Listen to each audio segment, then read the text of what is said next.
Today, our lecturer is Ashanti Bryant, who serves as the Education Director of AmplifyGR, a local nonprofit that's really working in the communities of Southeast Grand Rapids. And his topic today is purpose-built communities, and that's certainly relevant for us today. As many of you know, Grand Rapids really does suffer from a shortage of affordable housing and definitely some pretty serious racial and socioeconomic disparities. And the purpose-built model of community development that Ashanti will be describing to us today certainly holds a lot of hope for helping us meet these challenges. A book that informed some of Ashanti's presentation today is called The Color of Law, and it's available for sale in the back if you would like. While Acton probably wouldn't agree with some of the author's policy prescriptions, it's a really great history about how the government intentionally segregated the United States cities and how that led to the segregation that we see today. So allow me to give you a quick sketch of Ashanti's background. Before he came to AmplifyGR, he spent many years as a leader and an administrator in public, private, and charter schools. And he has a master's degree in both education and social work. And his passion really is for education and inclusive community development. Ashanti's wife is also an educator, and they live here in Grand Rapids with their 3 children. So please help me welcome Ashanti Bryant.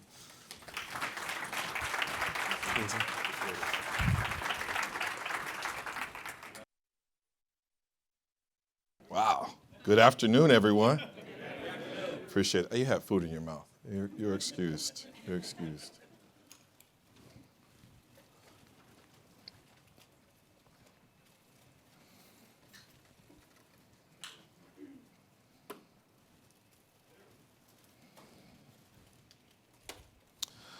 I think it's appropriate that we frame our conversation in the lecture today with a couple of quotes from the Reverend Dr. Martin Luther King Jr.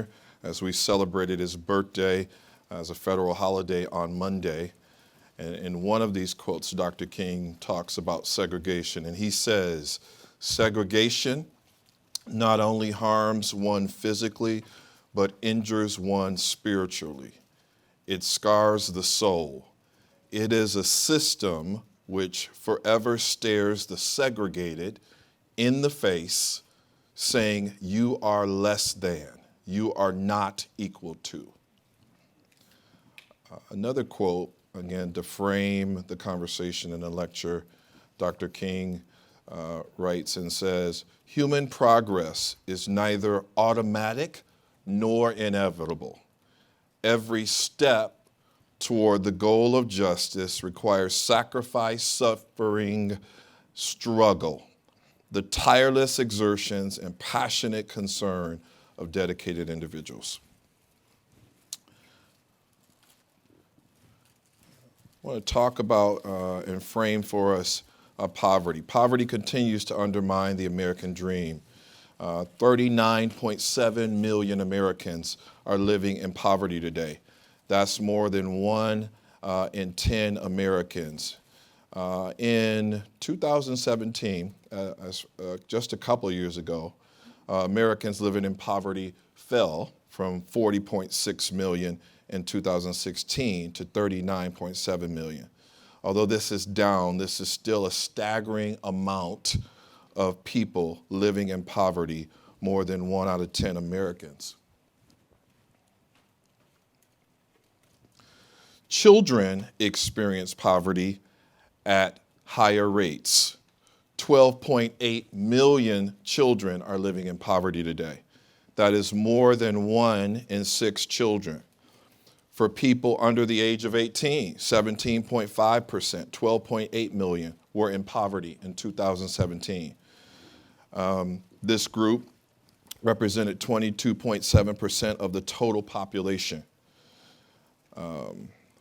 It continues to be an issue in our country.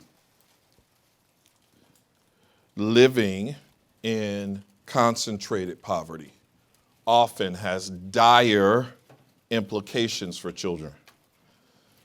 86% of third graders living in concentrated poverty read below grade level. That's a problem. That is more than 6 out of 7 children living in poverty around the country. The research here is from the Casey Foundation, How Third Grade Reading Skills and Poverty Influence High School Graduation. We define concentrated poverty. You'll see that term coming up several times in our conversation today, as when more than 30% of census tract folks live below the poverty line. In most cases around the country, that's 50% of children living in concentrated poverty. 12 times as many adults living in areas of concentrated poverty lack a high school diploma. 12 times as many adults. Residents of areas in concentrated poverty can experience typically 12 times higher homicide rates.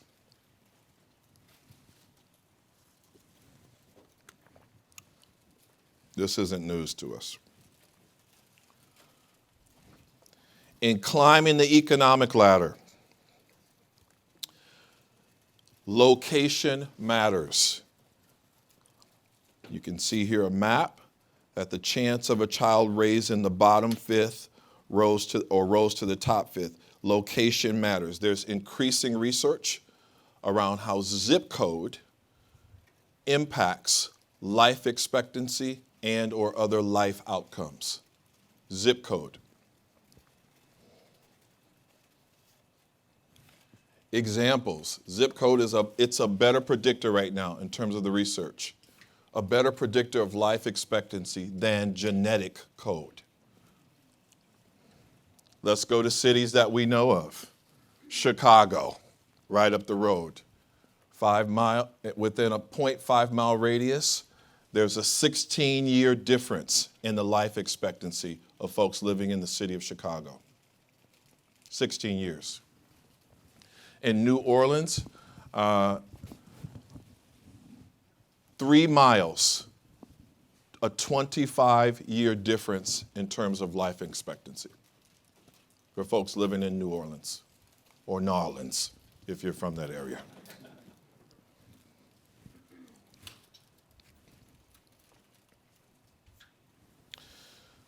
West Michigan is a great place, and we continue to get media coverage highlighting how West Michigan is a great place to live, but there's more to the story.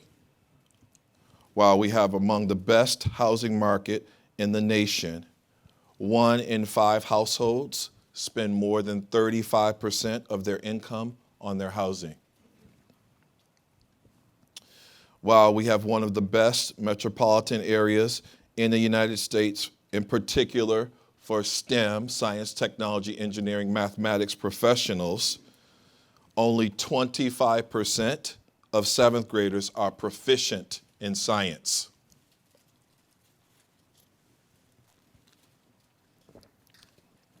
And while we have among the fastest growing economies in the entire country, the unemployment rate of African Americans or Black people in the Grand Rapids or West Michigan area is 3 times higher.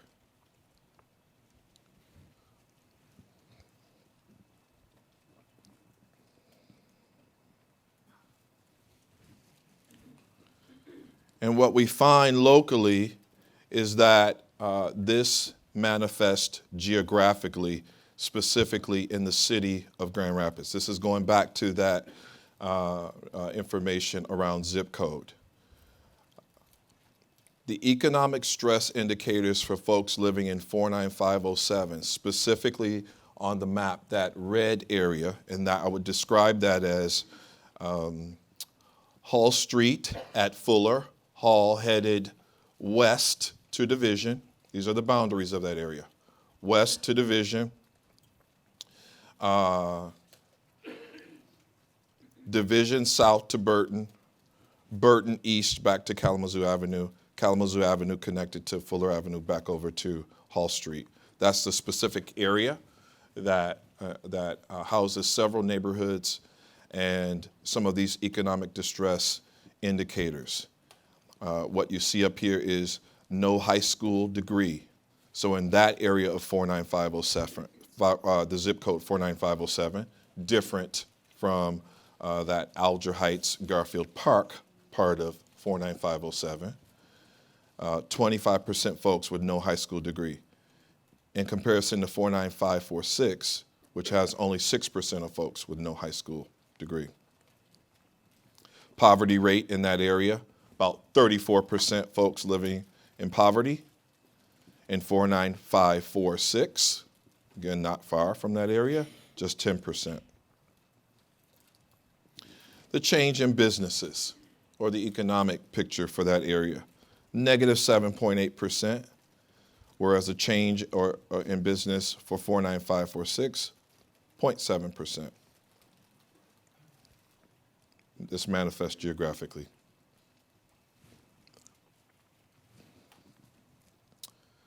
Environmental and behavior contribute to 60% of premature death. And this is another piece of research that paints a picture that behavior and environment outweigh the impact of one's genetic code when it comes to the causes behind premature death. Place matters.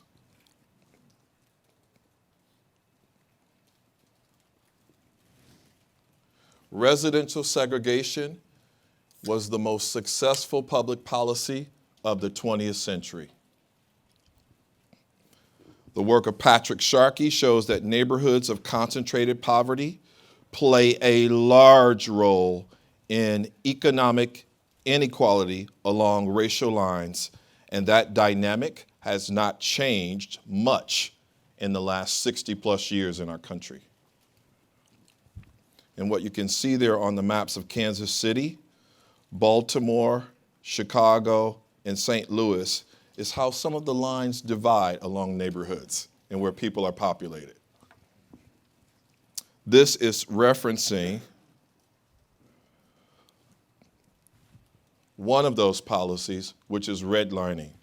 Redlining began, the housing programs that began under the New Deal were in essence state-sponsored, and it was a system of segregation. The FHA, established in 1934, furthered segregation by refusing to insure mortgages in or near African American, specifically neighborhoods, a policy known as redlining. Redlining literally refers to the practice of mortgage lenders drawing red lines around portions of a map to indicate areas or neighborhoods in which they do not want to make loans.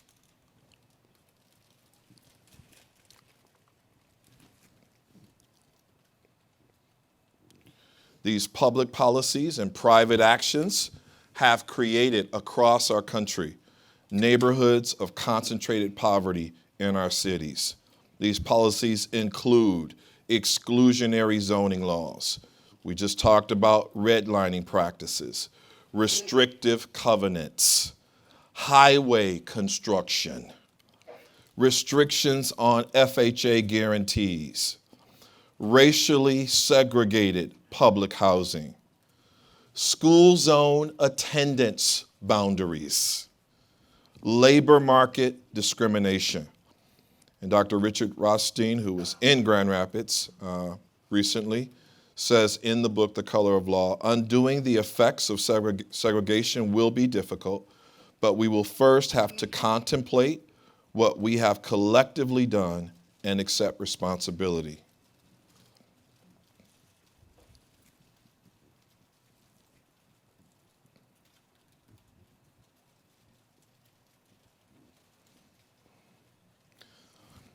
There are other issues in play here. So there's de jure segregation, which is segregation by law. But there's also de facto segregation, which is segregation in practice. Examples of de jure segregation, segregation by law, include the Jim Crow laws that existed in the southern part of the United States, practices like redlining. Examples of de facto segregation include residential living patterns, where we choose to worship.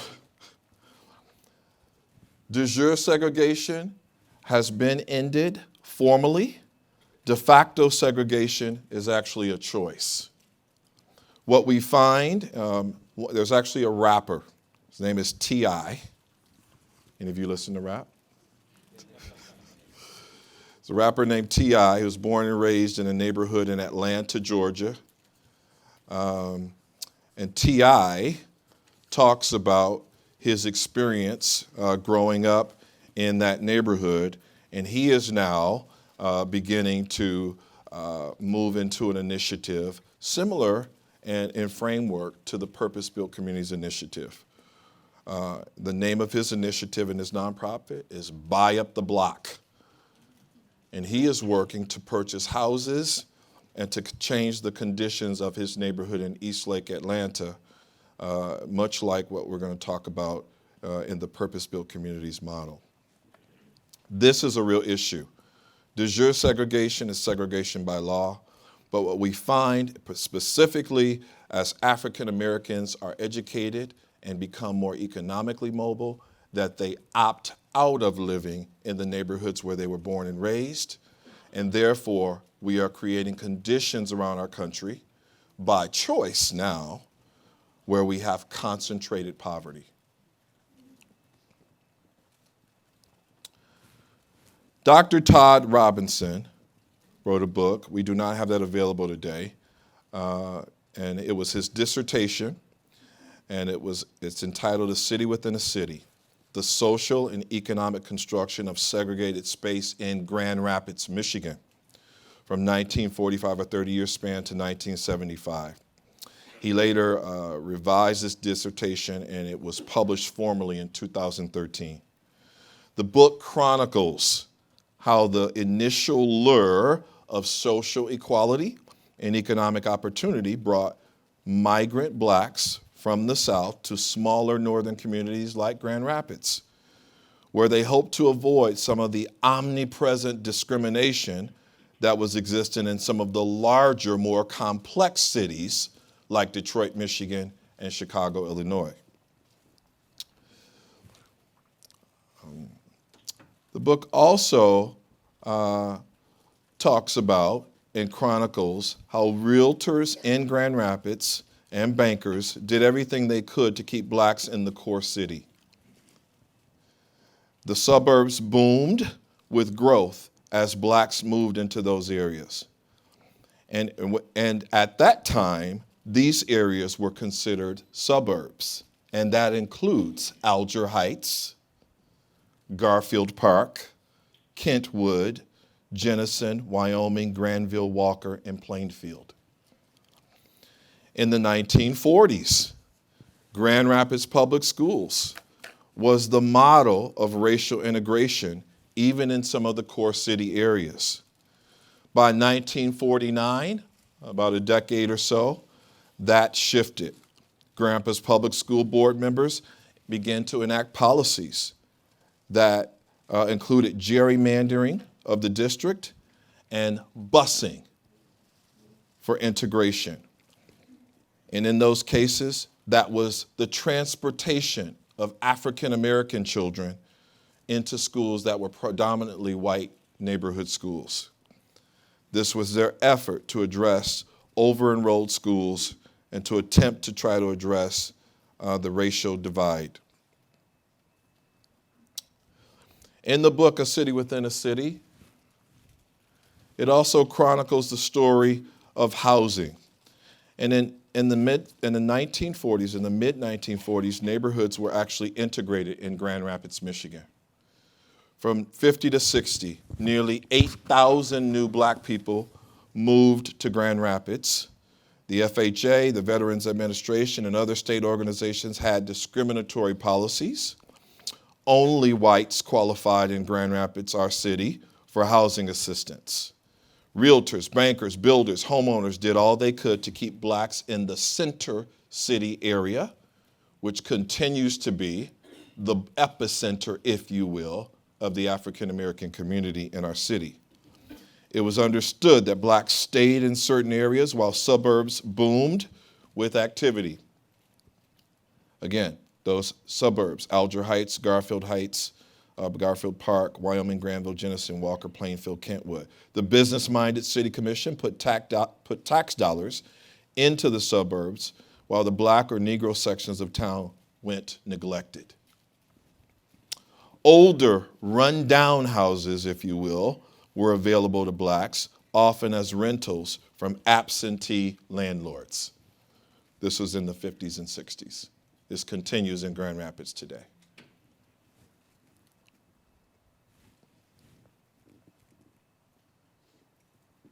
Landlords subdivided homes, actually, into smaller units. Housing codes required only one toilet per 2 families. Bathrooms, kitchen sinks, and inside toilets were optional until 1956. These codes changed because of intense pressure from organizations like the Grand Rapids Urban League and the Grand Rapids National Association for the Advancement of Colored People. However, the city only had 2 inspectors who were also in charge of schools. At that time, we had more public swimming pools, new construction in the city, and rodent control. According to Michigan's 1961 report to the Commission on Civil Rights, the denial of blacks of the right to live where their economic and educational status would enable them to live remained the single barrier to equal opportunity in education and to an integrated participation in other aspects of community life. Here's an investment story that I'd like to talk about briefly. It's interesting. In 1963, 98% of the black residents in Grand Rapids lived in the center city. 2 families lived in East Grand Rapids, 12 in Wyoming. Fewer than that lived in the northeast and northwest sections of Grand Rapids. These folks and their relatives still live in the Grand Rapids area, many of them. Dr. Julius Franks, Joseph Lee Adams, Samuel Triplett tried to change that. There was 20 acres of land zoned as residential, was for sale by the city north of Leonard, east of Fuller, near Sweet Street. These 4 black men had the highest bid at $20,500. The city commission denied their bid and raised the price to $54,250. The investors came back with a bid of $60,000 and a promise that white and black families would be allowed to buy the homes they would build. Mayor Davis signed the agreement, but 2 commissioners representing the second ward hired lawyers and fought the decision. The agreement needed to be ratified by the commission. The black investors hired their own lawyer. A white citizens committee was formed by neighbors to protest the land sale. However, some residents supported the plan. The lawyer for the opposition claimed that part of the land was set aside as a park in a previous city master plan. The lawyer for the investors showed that the revised city master plans of 1957 and 1962 did not include a park. After months of deliberation, the commission agreed to sell. 64 housing units were eventually built and bought by blacks and whites in our city. Interesting story.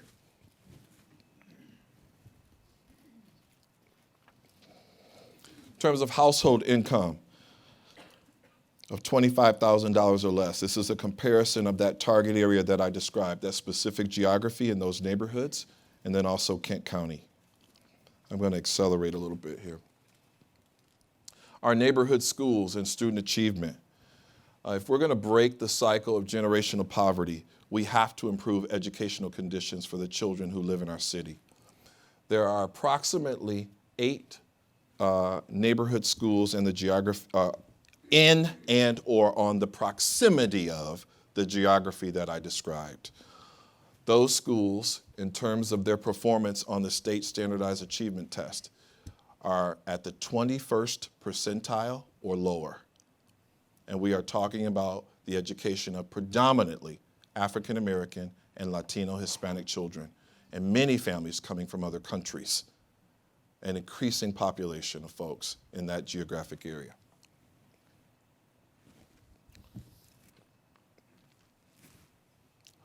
To undo some of the effects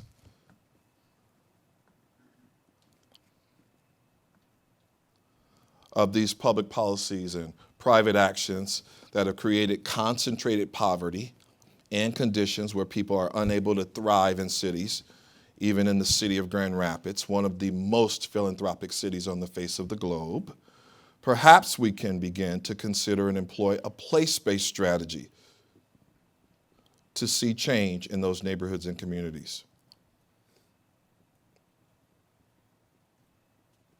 Perhaps we employ a holistic approach to address interconnected issues related to concentrated poverty to make an impact. Housing, education, overall community well-being. And perhaps we move beyond being paralyzed by polarization to a collaborative community strategy that leverages relationships, both business, philanthropy, local government, citizens, to see the needle move in the lives of the people living in some of our most challenged neighborhoods and communities. This is where the purpose-built model comes in. I want to talk you through this.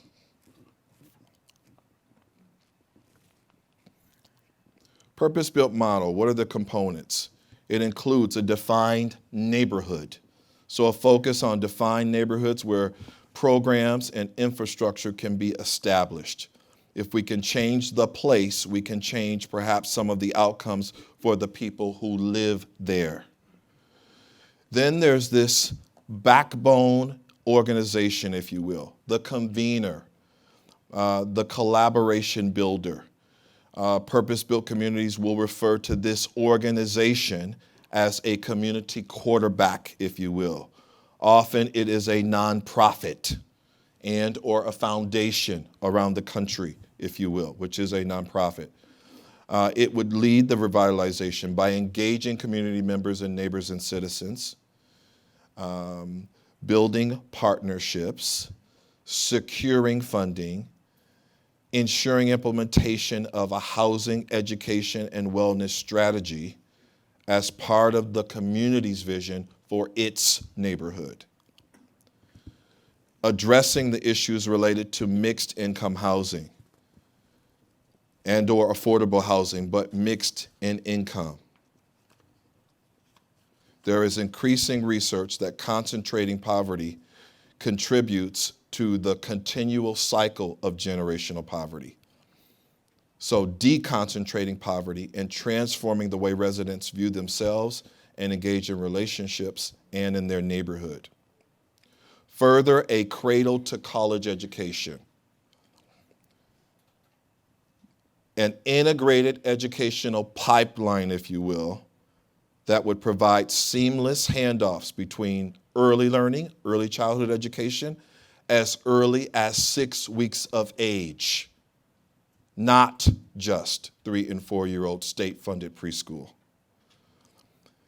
Strong, high-performing kindergarten through 12th grade schools. After-school, robust after-school programming and out-of-school programming, i.e. the summer, to help ensure successful futures through college or higher learning and or beyond.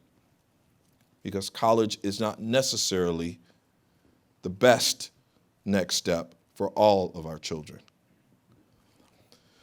And then overall community wellness, providing a community with a specific mix of facilities, programs, and services that honor the local history, but also reflect the priorities of residents, promoting healthy lifestyles, creating jobs, reducing crime.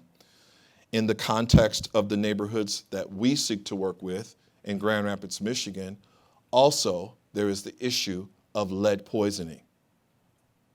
That area has the highest level of lead poisoning in the entire state of Michigan, more than Flint. It is connected to, though, the lead paint issue.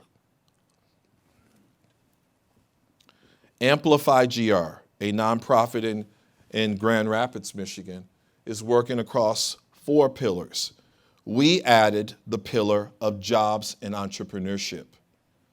The geography and the 3 or 4 neighborhoods or so that we are working in the context of the city happens to have a 25% unemployment rate in comparison to 3% in Kent County. So our pillars include, or values, that folks in those neighborhoods would earn a living to support their families, choose where they live and feel safe through mixed income housing that includes affordable housing, but also market rate housing options, to have opportunities to learn and grow from birth through 12th grade and then beyond to higher learning, college and or other learning, and to participate in and benefit from neighborhood growth.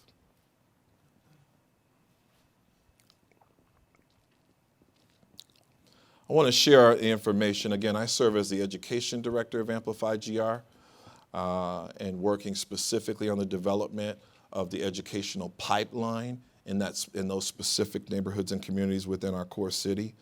I have a lot of information to share with you, but I believe we need to transition now.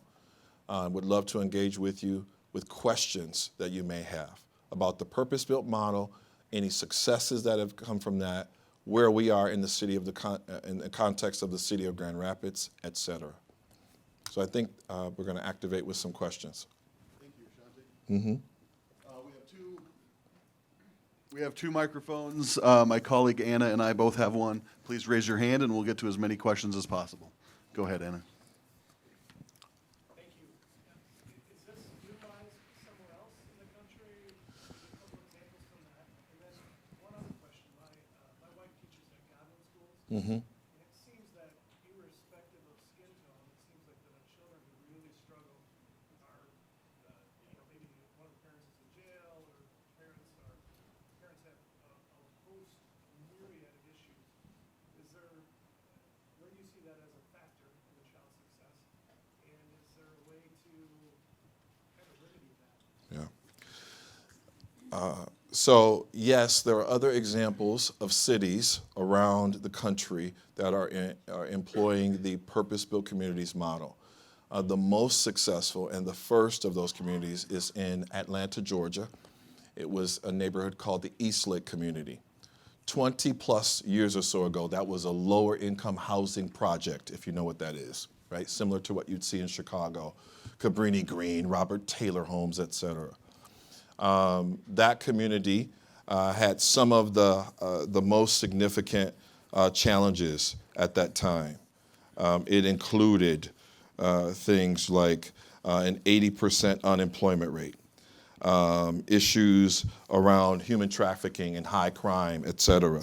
It was the chunk of the city of Atlanta that you did not drive through, similar to the southeast side of Grand Rapids in terms of our context.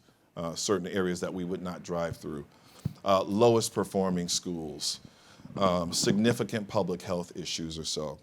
What the Eastlake community did under this model, I want to tell you more about it. 18 times the national crime rate, 260 apartments uninhabitable. The median income at that time in that community was $4,500. Their schools ranked 69 out of 69 in terms of Atlanta public schools. Their successes now include the development of a strong educational pipeline. They have now 98% of their 2018 class graduated on time. They developed a partnership to develop an early learning center that attached to a new charter school, Drew Academy, named after Dr. Charles Drew, an African-American physicist. They have 5 to 6 times an increase in median income for residents receiving public assistance. 542 now habitable, mixed income housing apartments. A 97% reduction in crime.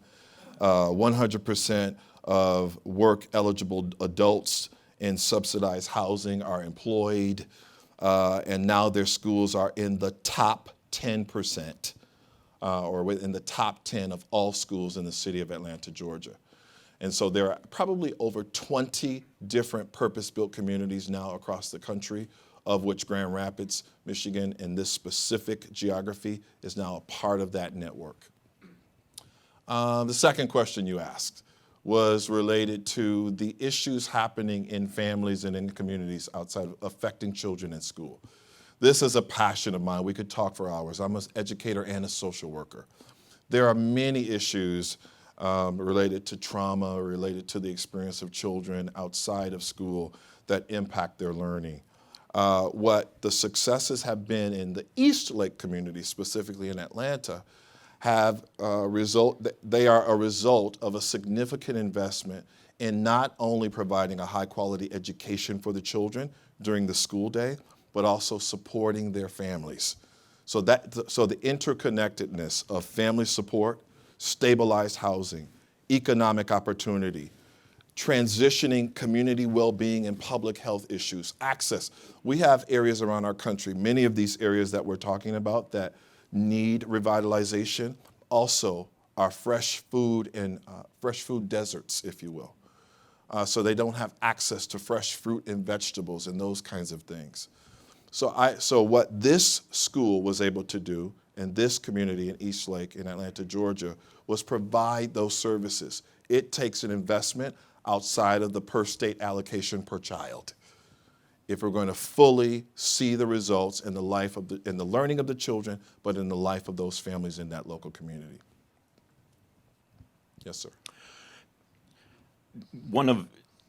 In listening to at least reading one of your slides, you had mentioned one of the solutions is in these communities to have low income and higher income individuals be neighbors, live in the same communities. Right. So in hearing that, I reflect on, there was a group of us together a couple weeks ago, and a gentleman was kind of relaying, he grew up in Detroit and during the 60s and saw a lot of this segregation take place, lamented it. In fact, he's writing a book about it now, and one of his passions is to work against that.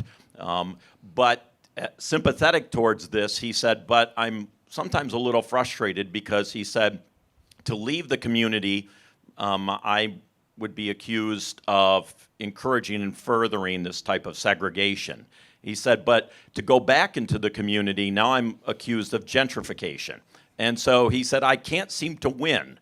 And so how would you interact with something like that, kind of that frustration of someone who wants to even be part of the solution, but is consequently then accused of now introducing a new problem of even driving up housing prices, and then now the poor can't afford to live there, for instance. So I'd ask you a lot of questions about that individual. Is that individual an African American or Latino person? Is that's just to understand more of the context if I'm going to provide you some counsel on it. Let's talk about gentrification. We, in our work, actually avoid using the term gentrification. It is a term subject to interpretation. I have sat at tables in the city of Chicago, in the city of Detroit, in Indianapolis, Indiana, all around the Midwest, where the term gentrification is actually used synonymously with investment, whereas gentrification is not investment. What we tend to talk about is the issue of displacement. Displacement is the real issue. Actually, AmplifyGR, we get accused of being an agent of gentrification, for example. When the reality is, in the context of Grand Rapids, if we didn't exist, if we didn't have goals to develop affordable housing and mixed income housing, people are already being displaced. The excitement of the market is that those of us who own homes can make money, and we have bidding wars for our homes, et cetera. If you are a person renting property or leasing property, over the last 5 years or so, rents have completely skyrocketed. And so people in those situations have to move to other areas and have to leave the community or neighborhoods where they're living. I'm not sure, I would have to dig in more to offer you counsel, if you will, on this specific situation or so with this neighbor, this gentleman who's wrestling between living in a city and living in a neighborhood or leaving the neighborhood. I'd have to understand more. I'm not sure I could answer that here and now. Yeah. Yes, ma'am. This is great to see a model of a way to move forward. Yeah, I appreciate that. Yeah. I'll just share a few of our accomplishments. You see up there the slide and what I did not dig into deeply with 25 to 30 minutes or so to share in a lecture, which is not typical for me. I want to hear what you were doing. Yeah. So, under the area of jobs and entrepreneurship and economic development, we have a goal to bring 1,000 new jobs to that geography within the context of our city. And that any businesses that would come to that area. Now, we were able to acquire acres of abandoned, virtually, commercial and industrial properties, specifically in the Cottage Grove area within that context or so. There probably was under a 20% occupancy in terms of businesses there. Historically, those businesses drove that community. People were employed in those businesses. Dexter Lock and Key. Steelcase started historically in that geography. Our goal is to attract businesses back to that area and that those businesses would have a commitment to local hiring. That is a difficult journey. To have Grand Haven, a company from Grand Haven who wants to move to the area, move to the core city in Grand Rapids, but just want to bring their own people. The other journey that we encounter, and this is not all of the people in our community, but there are people in our community who are returning citizens and or have some kind of background or so, or record, if you will. So businesses being friendly in their hiring practices for those individuals. That's what we're cultivating. Where we are, and I start with jobs and entrepreneurship because our commissioners and others say, you got to start with the economic picture. And so out of the 1,000 jobs that we desire to bring to and that we're working to bring to our community, we're at about 100 jobs now. In addition to that, we are told by residents in that local community, approximately 50% African American, 25% Latino Hispanic, 25% or so white, predominantly Dutch, we are told that we don't want to see Wealthy Street happen in our community. Some wouldn't understand what that means. Others would. So the development of Wealthy Street was absolutely a cool thing, and we all participate in the development by patronizing those businesses and restaurants or so. But the business ownership and the property ownership of that street dramatically changed. And so what we desire to do is to create 35 new businesses that are reflective in terms of ownership of the diversity of our current community. And so, correct. So there's the cultivation of bringing companies back to some of those spaces and buildings that are in the Cottage Grove area. That is work. But then there's the development of 35 new businesses, if you will, reflective of the diversity of our current community. So they are connected but different. We're now at about 4 new businesses, including a Latino Hispanic business that's employing people predominantly from 49507, and 100 jobs. What else are we doing? We could talk about a lot of other things that we're doing. Yes? Is there a role for religious institutions and or the family formation, family stability, and moral values in your model? Yes. The Purpose-Built Communities model, I referenced that role of the backbone organization or community quarterback. That generally speaking, that nonprofit organization is sort of the hub, if you will. It is not itself a service provider. Our work at AmplifyGR in the context of our city is really only done in partnership. So we have the 4 pillars there: education, housing, community well-being, jobs and entrepreneurship. Our work is done in partnership. So where we are now as a 2-year-old organization. So, have you ever met a 2-year-old? So organizations tend to have in terms of maturation. As a 2-year-old organization, we are very early in the stages of this work. But there absolutely is a role for faith-based institutions or organizations in the comprehensive support to families across all of these areas, even if that role is simply a sharing of information and a connecting to opportunities. One of the things that we see, and again, in this context, you're talking about predominantly African American people and increasingly Latino Hispanic people. One of the things that some of the faith-based institutions and actually churches experience is overload in asking them to participate in many different kinds of issues related to this work, to the point that it almost compromises the mission, if you will, of the actual church or institution. Just a complete overload. We should talk to the black churches about high blood pressure issues. We should talk to the Hispanic church, right, getting into the pastors because those faith-based institutions hold such influence, if you will, in the local community.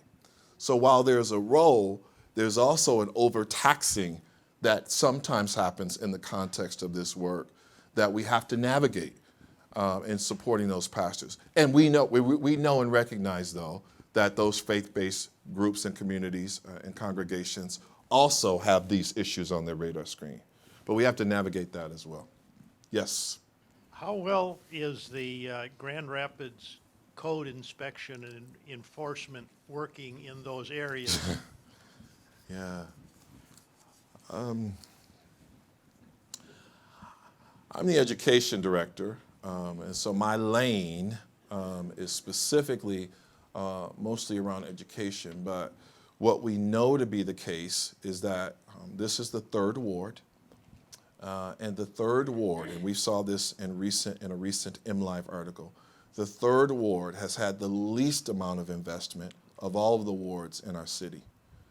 Now, the ward that includes the downtown area is obviously highly skewed by the development of our downtown area in the context of Grand Rapids. Hundreds of millions of dollars in the first and second ward, 19 million in the third ward. So in comparison, the investment into those wards, into this specific ward, has not been significant enough. The housing stock has been compromised. We talk about the lead poisoning issue, which is significant. We enacted a neighborhood mini grant program as a support to some of the initiatives that the city already has in place to support existing homeowners, which, by the way, in this community, we are different from Eastlake in Atlanta, Georgia, because we're not talking about a housing project that got bulldozed, right, and the complete rebuilding of an actual community. We actually already are, if you will, a mixed income community. Approximately 49% of the folks in that geography own their own homes. Many of them can access some of the programs to invest in fixing repairs in their homes. Some of them cannot. They make $100 more, if you will, in terms of their income to access those programs. We tried to fill the gap. This was a resident solution. This came from the residents and neighbors who own their homes. We've invested in a mini grant program called Neighborhood Strong, and what we've been able to do with now approximately 45 existing homeowners in that geography is to support them with significant repairs, like a roof where there's leaking and it's creating mold, et cetera, or health issues for their families, or senior citizens who can't even access their porch because their stairs have deteriorated and they don't have the resources financial to build a new stairwell, or ramps even if they're wheelchair bound, et cetera. So we are investing in existing homeowners to improve the stock of their homes. I can't speak to the strength of the housing inspection department in the city of Grand Rapids. What we can speak to are the current conditions in this community that frankly have not changed in decades with this specific group of people living in that area. Yes, sir. Couple questions. Yes, sir. First of all, I grew up in the 49507 area Yeah. code, so I understand what you're talking about. I appreciate it. In a rented home from an absentee landlord, single parent, all that good stuff. My first question is, for the housing pillar here that you're talking about with these mixed income communities, Yes, sir. how are you going to, or how would you entice, let's say, higher income families to move into those areas? Yeah. That's the first question. Then the second one is, it seems like charter schools are becoming more and more popular recently. Is that something that you see Great as question. helping with this educational part of it? Yeah, he's asking the lightning rod questions, which is perfect. I'm ready. So, so the mixed income housing strategy has been effective in other places when the quality and the design of the housing is such that it would attract people who would pay market rate for that housing. So all housing is designed at the market rate attracting design level, but percentages of the housing are designated, if you will, for lower income and or moderate income families or so. So that strategy has been successful. Probably the most important component of the mixed income strategy would be the property management of those communities in terms of mixed income community. How do you build relationships across those socioeconomic levels? How do you preserve a community that is acceptable, emotionally acceptable, if you will, and accessible for middle to higher income people and lower income people? So that is what sort of the secret sauce is, or the recipe formula is, for a mixed income housing community. The Drew Academy model was birthed because the local public school in Atlanta, Georgia was so low performing, and frankly the conditions in the actual facility were just compromising children in their learning. So they decided in Atlanta, Georgia, in the Eastlake community, to build a new charter school, which is also a public school. Other communities that are a part of the Purpose-Built Communities Network are actually partnering with the local public school district in the development of that educational pipeline. So they might be partnering to develop and build a new early learning center, again, supporting children and families as early as 6 weeks of age up to 4 years of age, so that they land ready for kindergarten and transitioning to the local elementary school, and then supporting with resources, both human and financial, the local schools in meeting the needs of the families and students in the local public school district. The model does not prescribe that the purpose-built community has to develop a new charter school. There are, now the schools that have had the most and strongest student achievement outcomes to date has been Drew Academy, but that's because it's been in existence for about 20 to 25 years or so. The purpose-built communities across the country that are partnering with the local public school district are navigating other challenges, right? Like the challenge of working with larger bureaucracies, where where the decision-making process is slow and or difficult, or there are changes in leadership and the understanding that needs to happen in leadership understanding the model and the commitment to a specific neighborhood or so, or community. So we have yet to see what the student achievement outcomes would be for partnering with existing district public schools, but we believe it can work. Our strategy currently is to partner with the local schools in our neighborhood, which happen to be 3 different systems. National Heritage Academy is a charter school, Grand Rapids Public Dickinson Elementary School, and then Hope Academy of West Michigan, sort of an independently managed charter school. So 3 different systems, the highest performing of which is at the 20th percentile, if you will. So it's not prescribed in terms of the partnership for education. Are we going to? Yes, ma'am. Inner city and for the community, and me being a product of that inner city, I've just about lived everything that you've talked about up there, as far as the poverty, everything that you talked Thank you for about. sharing that. But my question is, how do I, as a returning citizen, get involved? This is something that I would like to be involved with, because I think that, and like I said, I'm from the inner city. I've dealt with this. I've seen all of this, and I know from experience that my people or the people in the community, they respond to people who've been through what they've been through. Sure. So that's one reason I like to get involved. And then also as a returning citizen, I'm an entrepreneur, so I have like 2 or 3 different businesses that I would love to bring back in the community because they're out of the community. But I've always wanted to have my businesses where I grew up at so that I can offer opportunities to the people who are less are at a less advantage and offer the jobs and those type of things. So I guess my main question is, how do I get involved? Yeah. So one of the things that we have as a part of our strategy is intentional community engagement. Willie Patterson, who also grew up in the area, his father was a bishop. Grandfather was a bishop of one of the largest African American congregations in our city. Works on our team as our community engagement director. One of the lessons that we learned is how we should engage with our local community. In our early infancy, if you will, as an organization, we hosted town hall meetings. I would not recommend town hall meetings as the best platform for sharing information and building relationships with the community, especially when you're talking about a vision or possibilities of significant change. I think it was a culmination of many different things, including the difficulties of being supported by local philanthropy and associated with the current administration of our country. And so the town hall meeting became a platform for venting fear and all kinds of things that were not healthy, but were probably necessary.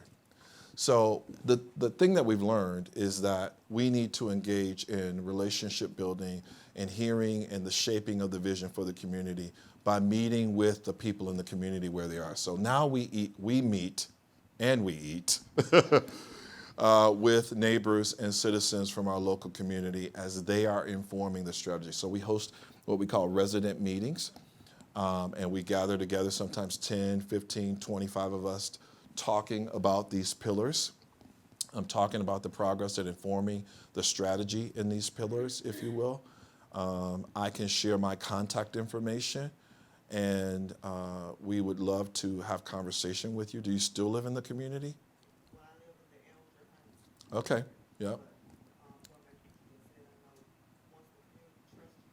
absolutely, yep. But it takes time to build that trust because we've had a lot of broken promises for many people in this community, and many people feel marginalized. Yep. We have time for one more question. Was there one more question? Gentleman back there.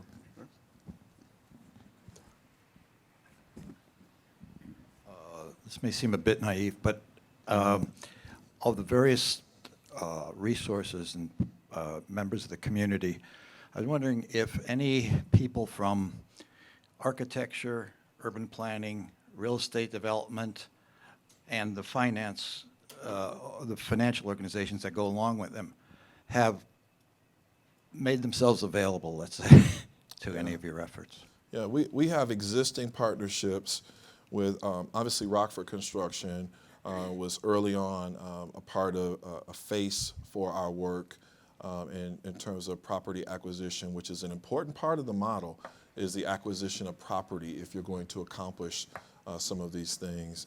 We also have been partnering locally with other organizations like Healthy Homes, we're cultivating that relationship, who are addressing the issue of lead poisoning in particular in this specific neighborhood. We need a lot. That's an urgency. Kids are showing that is affecting children and families in that community. We're partnering with organizations like ICCF on their community homes initiative, their efforts to increase home ownership.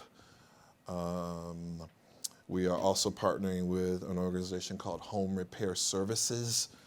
Home Repair Services has been working with us on that Neighborhood Strong mini grant that invests in current homeowners and addressing some of those projects or so that can be transformational for homeowners, if you will. So we have those partnerships going now. We anticipate as of spring, as we will launch into what we believe to be the first phase of our work in terms of master planning, specifically in that Boston Square, Oakdale neighborhood, that we will be engaging residents and others in that work and in that process.